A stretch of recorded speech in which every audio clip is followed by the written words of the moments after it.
Oh yeah, welcome back to the Audacity Podcast. I am the man on the street. And today on the Audacity Podcast, what we're going to talk about is what? This Kyrie Irving situation. Also, let's talk about the election. Did you vote? Did your candidate win or lose? And what's going on in the NFL with this crazy coaching situation. So are you ready? I know I am. So let's go.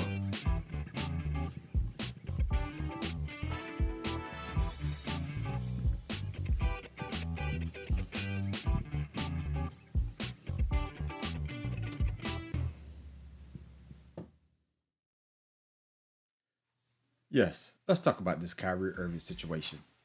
And what do you think about it? I heard that the brother has apologized that if he had offended anybody or the Jewish people, and that should have been enough. But no, not to the Brooklyn Nets. Now I'm hearing they want him to donate $500,000 to a charity and also attend sensitivity training. Man, I just don't understand. I guess when you make a mistake, they want to keep you down. They want to keep their foot on your neck. Okay? And what I'm hearing, a lot of people start to agree with Kyrie Irving with the situation of being punished.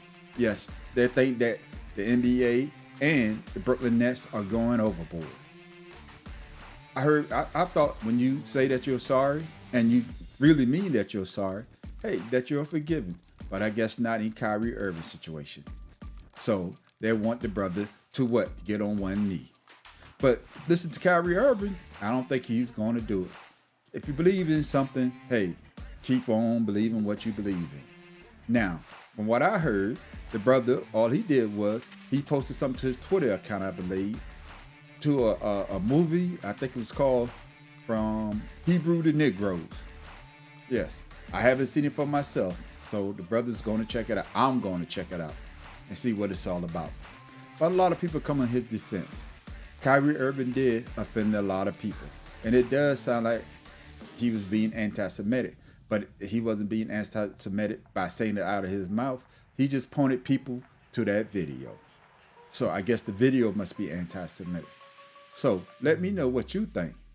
Hey, are the Brooklyn Nets being too much? Are they going too far with the punishment? Or is Kyrie Irving doesn't show that he's being contrite? You know, because that's what they want you to do. Now, I hear all these people talking this and that, they're talking that. But the Brett Favre situation just seemed to be swept under the rug. And I'm bringing it back up. I did a video about this a couple of weeks ago. But I'm bringing it back up because Brett Favre did much worse to me. You know what I'm saying? He stole from the poorest of the poor. But we're giving him a pass because people like Brett Favre. Yes, Kyrie Irving has an opinion that sometimes I don't agree with. But you have freedom of speech. And when you have freedom of speech, hey, what you say may come back on you. And he's feeling that repercussion. But we just can't keep piling on just to be piling on. Now, a lot of people make a lot of, they had their own opinion. And what I want to do is look at some of the opinions and let me know what you think. You know, is the NBA going too far? Is the Brooklyn Nets going too far? No, let me know what you think. Or should Kyrie Irving come out and say something else? Should he apologize even more? The man on the street wants to know. So let me know what you think. You're dehumanizing me, Kyrie. I'm a Jewish man. Okay? Descendant of people who died in gas chambers and got incinerated by Nazis.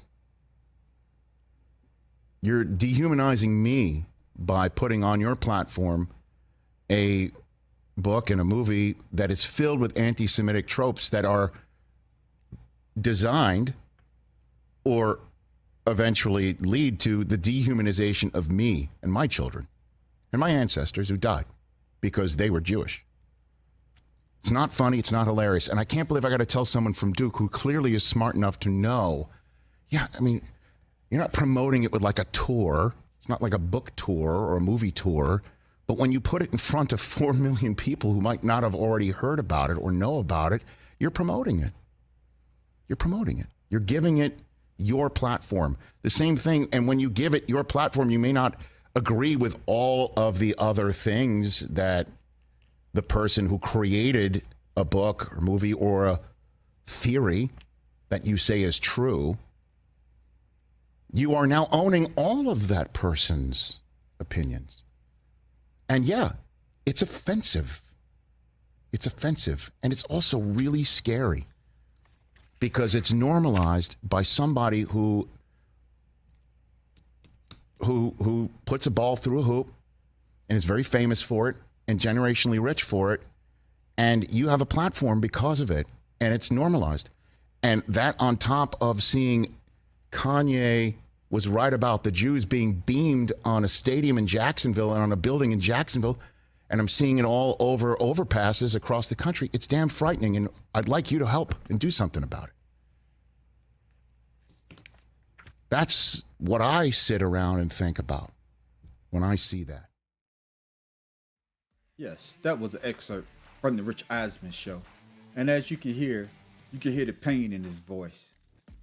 You can hear that whatever Kyrie said or the tweet that he sent out to that movie and that video, he said himself, it dehumanized his people. It was very hurtful. But I got a question for Rich Eisman. Answer me this. When Hollywood makes those slave movies, do you say to yourself, man, they're dehumanizing the black race? Do you? I never heard you say anything about it. But, like I said before, we can say anything about the black race and nobody says a thing. First thing they say is, it's just a movie. It's just a movie. Bravo. Bravo. Oscar worthy. Oscar worthy. But we keep it pushing. But soon as somebody else says something, a black man says something about another race of people, oh, he must show contrite. He must show that he's not anti-Semitic. But yet, these slave movies are still being made. They're still being made. And I don't agree with that. I don't agree with that. So to me, what Kyrie Irving did was he posted something to his Twitter account, pointing to another movie about Negroes to Hebrews. That's the name of the movie. That's the name of the book. But yet, when movies like Django and 12 Years a Slave are made, oh, man. Oh, that's part of history. No, it's dehumanizing to the black race. It is. Because it shows how barbaric America was to the black man and woman. The raping, the pillaging, the separation of families. You know, to be treated less than a man. But I never heard anybody else say anything about this movie. Let me take that back. Spike Lee did. Spike Lee did. It was because Quentin Tarantino said the N-word damn near 1,000 times throughout that movie. But Rich Eisman, I never heard you say anything about it. Did you say that it was dehumanizing to the black race? No, you didn't.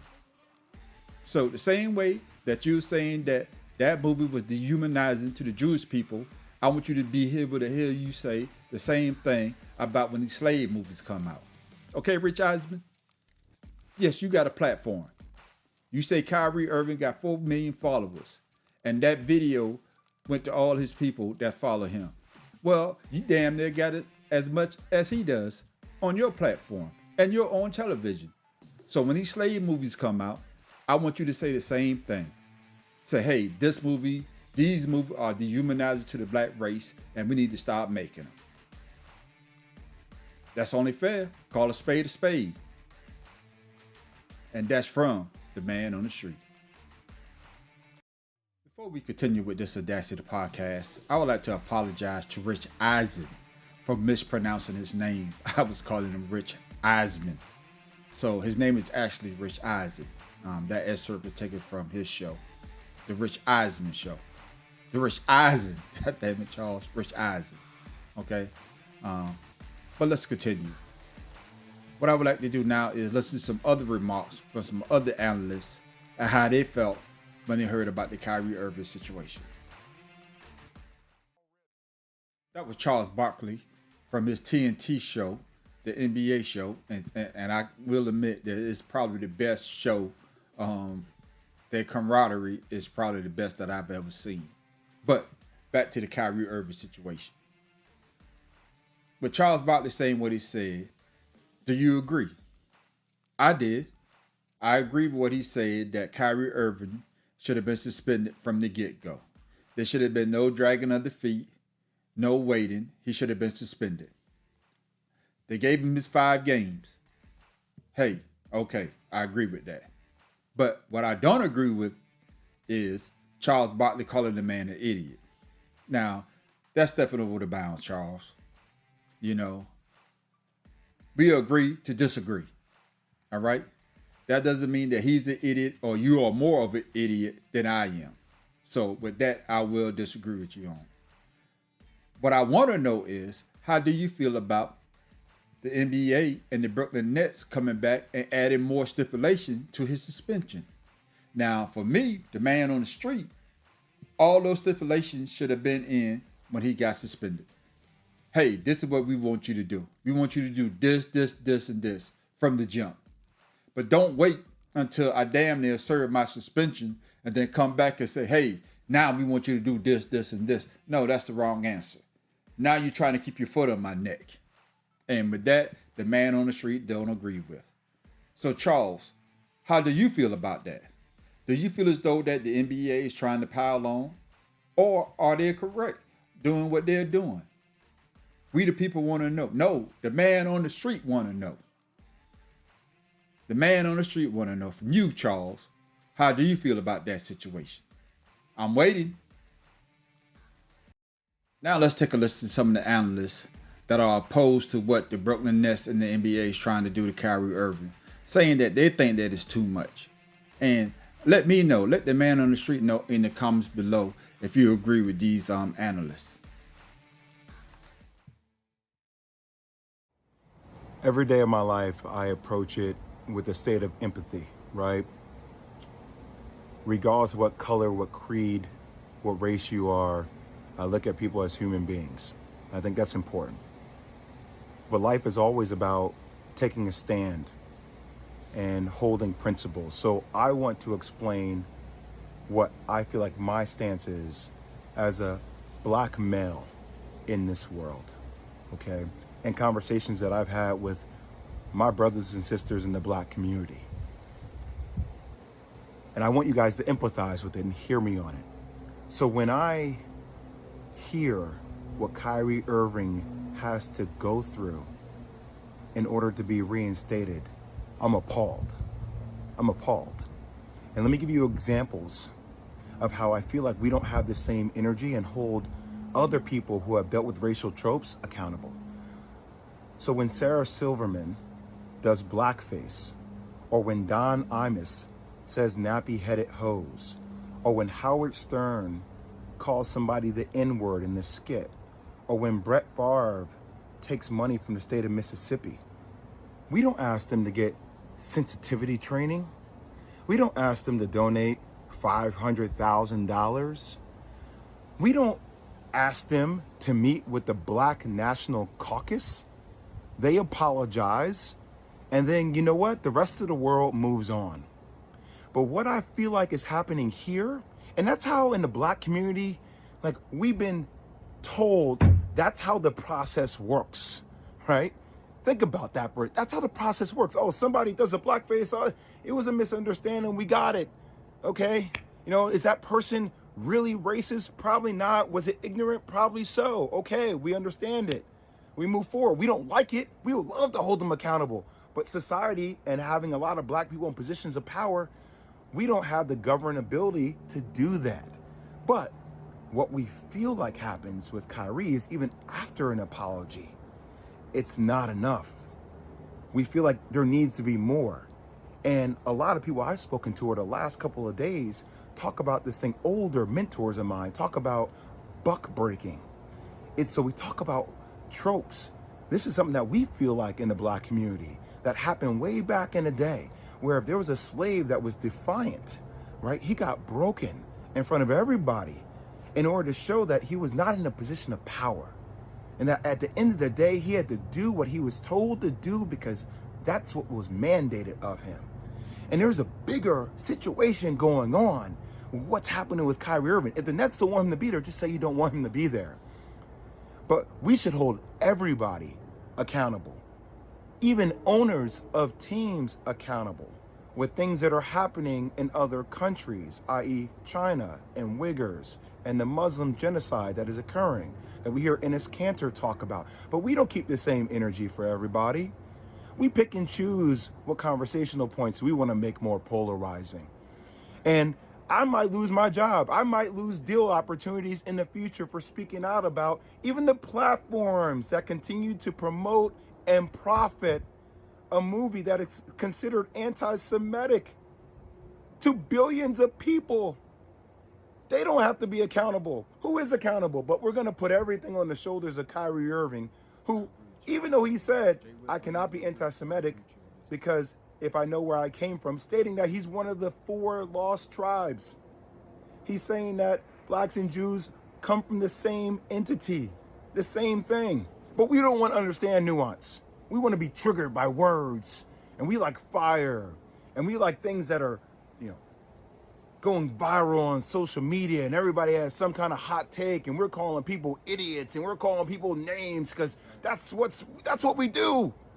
We just destroy each other. I ain't gonna destroy each other, man. I'm not gonna do that. Is Kyrie Irving anti-Semitic? Hell no. Could he have gone about it maybe a different way? That's what I would have advised him to do. But I'm not gonna let you guys sit out here and make this dude out to be like he is a villain, like he is a bad person. He is looking to explore his heritage. Now you can crucify me if you want. I don't give a damn anymore. It's time for people to start speaking out with nuance and speaking out on the principles they stand for. That's all I'll say.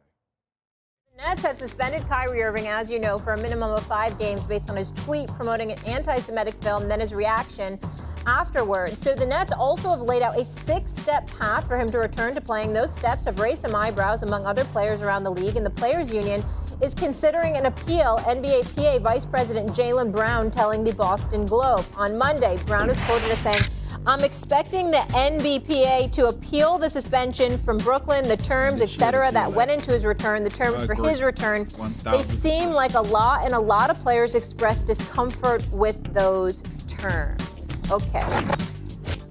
Tim, good morning. Thank you for being with us. I'll get to you in just a second. Stephen A., your thoughts on this potential appeal? I 1,000% agree with Jaylen Brown. I stand with him. And I know that's saying a lot because we know how critical I can be and have been of Kyrie Irving. But this is excessive. The fact of the matter is that right now you're engaging in emasculation based on the reports about how the Nets have a checklist of things that they need Kyrie Irving to do. Okay, now be clear, Tim Legler. He brought it on himself. That's right. I'm fully knowledgeable about that. 1,000%. Him putting out a tweet, yes. Supporting a film with anti-Semitic tropes and stuff like that was inexcusable. It was insensitive. It was juvenile. It was stupid. Okay? And the kind of heat that he's brought upon himself thus far is self-inflicted and largely, if not entirely, of his own volition. So he deserves it. But now you're going a step too far. Exactly. Okay? The man apologized. All right? He's been suspended. And that. Now you as an organization have to make, do you want him on your team? Do you keep him on the rest of the year? Or you can elect to let him go while making him sit home and you have to pay him unless you trade him. It's that simple. But to sit up there and to have these lists of conditions that he has to do, I think what you're trying to do is elevate the level of embarrassment that is being thrown in his direction and, dare I say, emasculate him, which is why Jaylen Brown has spoken up, which is why black people are going to raise holy hell about that, and which is why I'm going to be one of those folks leading the chorus to raise holy hell about that. Leave a man alone. Keep him on a team or let him go. Suspend him, bring him back. But when you start talking about, well, he needs training and all of that, wait a minute now. The fact of the matter is, he apologized. He acknowledged, albeit a bit too late as far as I'm concerned. He still apologized, acknowledged that he's not anti-Semitic, okay, that he made a mistake in putting the film out there, okay.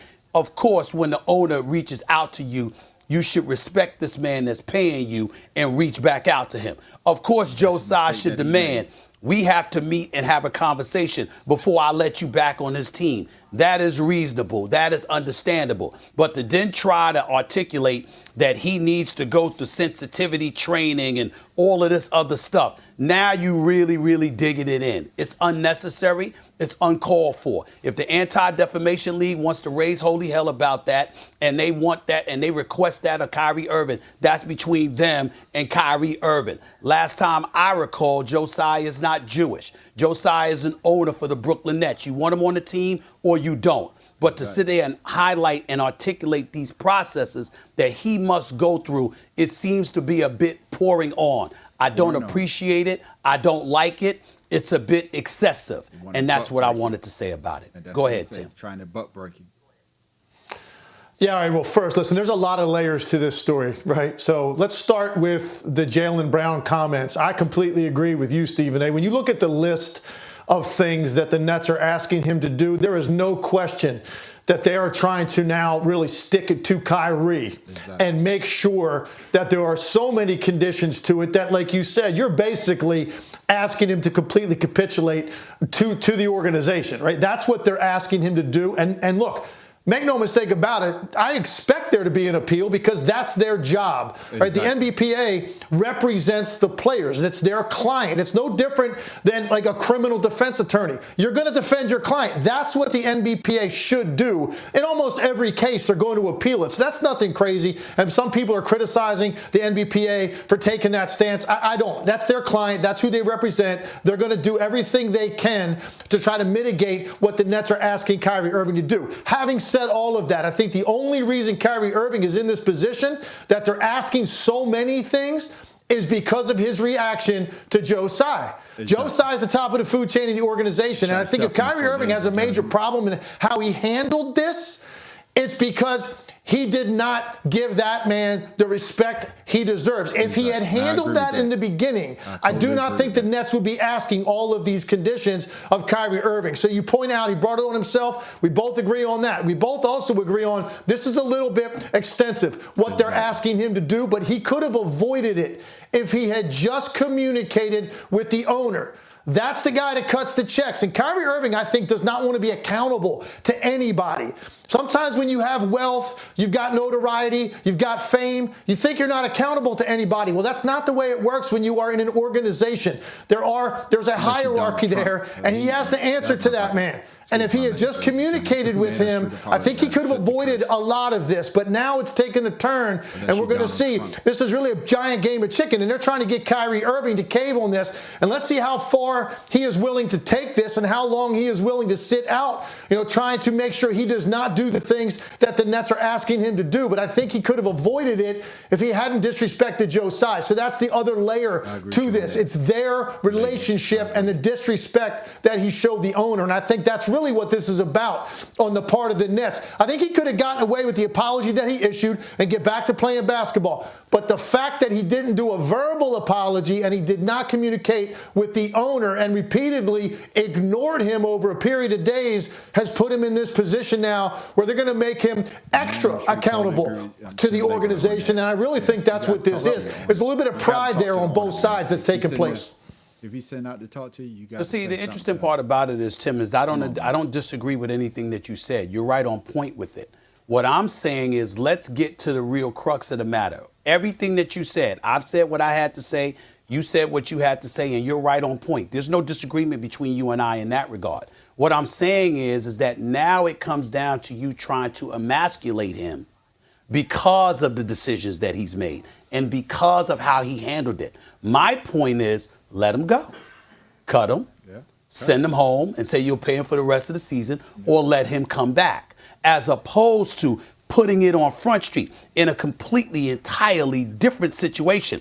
One of the things that I kept harping on as it pertained to Ime Udoka in Boston was that it was an HR matter that should have been handled internally as opposed to publicized. You see what I'm saying? Because that public emasculation is what I have a problem with, because we can go throughout history in the NBA, in the National Football League, along with a plethora of other situations where we don't see the same level of momentum, the same level of passion, etc., being accorded to others in dicey situations as we've seen accorded to these black men. And what I'm saying is, although Kyrie is not right in any way, he is definitely wrong. I am not here to defend what he did, because he was wrong. And his reluctance and hesitancy in apologizing was wrong. And his unwillingness to communicate with Joe Tsai, the nerve of you to do that. But that's a perfect reason to say, stay your behind home. Don't bother coming back. To have these conditions and to publicize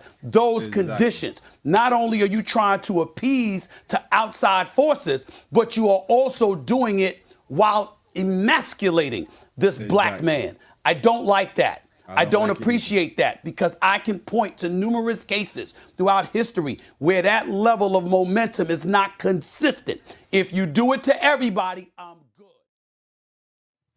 Wow. What a great, I thought that was one of the best interviews that I saw when they talk about the Kyrie Irving thing. Yes, I totally agree with Stephen A. and I'm Tim Lakler. They're correct in what they're saying. Kyrie got what he got because he put himself in that situation. But they're trying to pile on. And I totally don't agree with that. I don't agree with that at all. I'm never going to agree with that. So let me know down in the comments what you thought about what Stephen A. and Tim Legler said. Hey, the man on the street want to know. Yes, let's turn this conversation over to the election. Did your candidate win, or did you go out and vote? If you didn't go out and vote, you can't complain, because you wasn't part of the process. The man on the street went out and voted. Yes, I voted for Warnock, and I also voted for Stacey Abrams, because I'm living in the state of Georgia. I thought they would better represent the way that I want my representation up in D.C. But I can't tell you who to vote for. I know one thing: December the 6th, this runoff between Herschel Walker and Senator Warnock is going to be one of the best, I think, that we have seen in a while, because this may decide who controls the Senate. Yes, who controls the Senate. Now, don't get me wrong. They all have their own agenda. Yes, the man on the street already knows that they have their own agenda. But I think that Senator Warnock will represent me better than Herschel Walker. Nothing against Herschel, but I saw him in the debate, and he sounded like he was clueless. Yes, I think Herschel may have had too many hits to the head. But that's my opinion. Don't let the man on the street influence you on changing who you vote for. Like I said before in my earlier videos, vote for the person that may benefit you and your family. And for me, that's going to be Senator Warnock. CNN say this is going to be a close race. It's going to be a close race. I think that you have to have 50% here in the state of Georgia, and neither one of those candidates reached that 50% threshold. But like I said before, vote for the person that's going to benefit you and your family. And that's from the man on the street. All right, let's turn our attention to the NFL and what's going on with the Indianapolis Colts. If you haven't heard, Frank Reich has been fired. Yes, ladies and gentlemen, he has been fired. But I think he was the quarterback coach for my Super Bowl winning team, the Philadelphia Eagles, when we won the Super Bowl. And he got the coaching job at Indianapolis, and he has been fired. Also, he had the Super Bowl winning quarterback on his team. Yes, I think Nick Foles was there. And he also had Carson Wentz from my Philadelphia Eagles. And he went and got Matt Ryan.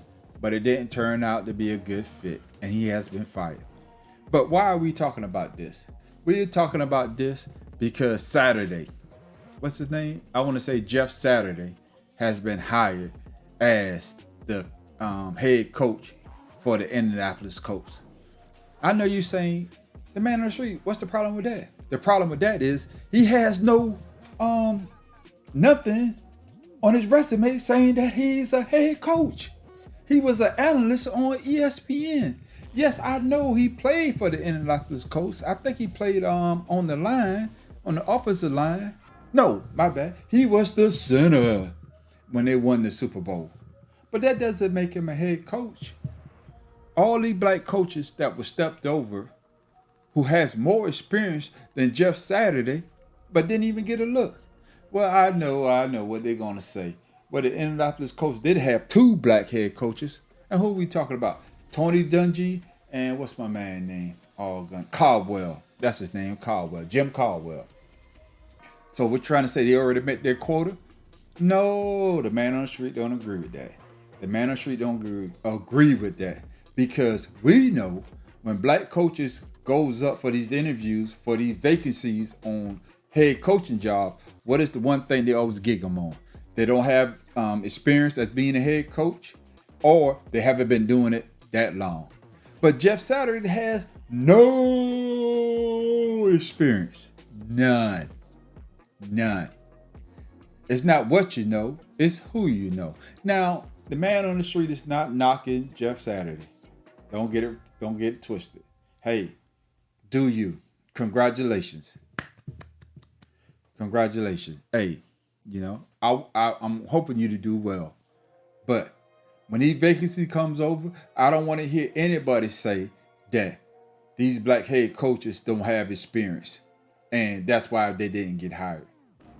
Okay? We don't want to hear that anymore because we got too many of them out there that are great at what they do. We got Eric B. Enemy. What's the brother that down there with Tom Brady? Oh, goodness. He used to be the quarterback for the Jaguar, Leftwich. You know what I'm saying? Yeah, Brian Leftwich. I think he would be a good head coach too. But the excuses that, hey, they don't have enough experience or they never been a head coach, that's out the window with this hiring of Jeff Saturday. And like I said before, hey, Jeff Saturday, I wish you all the good luck, man. Hey, go out there and do a great job. But, like I said earlier, I'm going to call it like I see it. You know what I'm saying? I call a spade a spade. You know what I'm saying? All we want is fairness. We want to be treated just like everybody else. We want the same opportunity that everybody else gets. So this notion that black head coaches can't call football, that's just like the stigma when it was back in the day that a black quarterback couldn't lead your team to a Super Bowl. But Doug Williams showed that wasn't true. Right? You know what I'm saying? So Jeff said it, my hat's off to you. I wish you much luck. NFL, we got to do better. The Rooney Rule doesn't mean anything. So what I would like for us to do is listen to Shannon Sharp, give his take on Jeff Saturday getting hired by the Indianapolis Colts. Strike yesterday. They named Jeff Saturday as the Colts interim head coach. Saturday, of course, was an ESPN analyst. This is his first coaching experience above the high school level. Owner Jim Irsay defended the move in a press conference yesterday. Let's take a listen.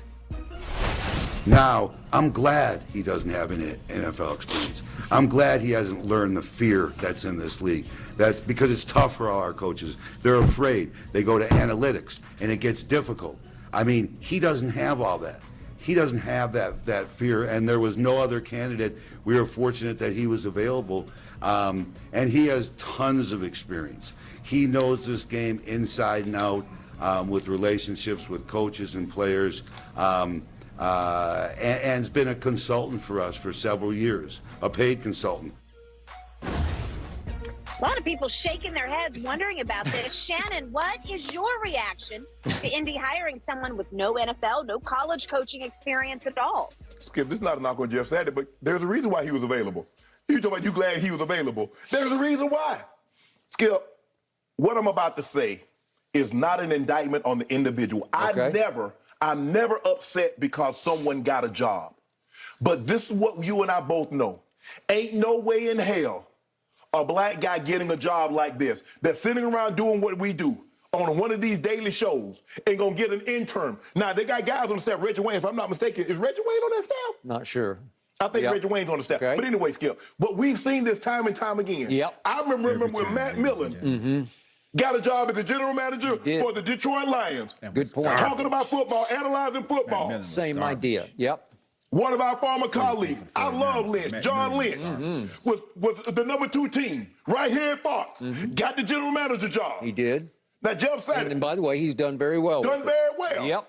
But Skip Hayward, I'm glad he doesn't have. But the number one thing about black coaches don't get the job, he ain't got no experience. He never called plays. Is he a leader? Everything that they told us that they listed up, boom, boom, boom, boom, boom. He has none of that. He's the perfect guy for the job. He also said, Skip, we're not building a rocket to go to Mars, but that's exactly what black coaches got to do. Not only build a rocket to go to Mars, you got to find a way to have sustainable life once you get to Mars. Good point. That's funny. This is what I want them to do with the Rooney Report. Yep. The rules. Yep. Say that earlier. Throw that bull jive in the trash because what this man did lets you know the Rooney Rule has no teeth and it never had teeth. Skip, what this showed you is that these men, these 32 powerful men and women, are going to hire who they want. So stop trying to peddle, try to sell diversity. Stop trying to try to make it look good. But this is what we're trying to do. And by the way, make the point, none of those 32 look like you.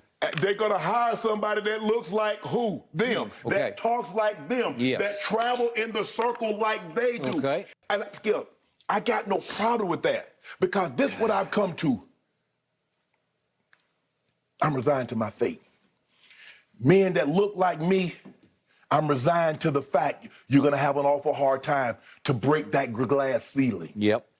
And that's what it is. So kudos to Jeff Saturday. I hope he does an unbelievable job. I really do. Because I like Jeff. I mean, I've traveled up to talk to him a lot of times. This is not a knock on John Lynch. Like I said, I don't begrudge the man for getting the job. It's the process that I have a problem with. Yep. So anybody that tells me, no, stop it. Yep. Because everything that they outlined, we just did it a month ago, where they lined out. He doesn't have an experience. He's never called play. Can't he lead? Yada, yada, yada. Yep.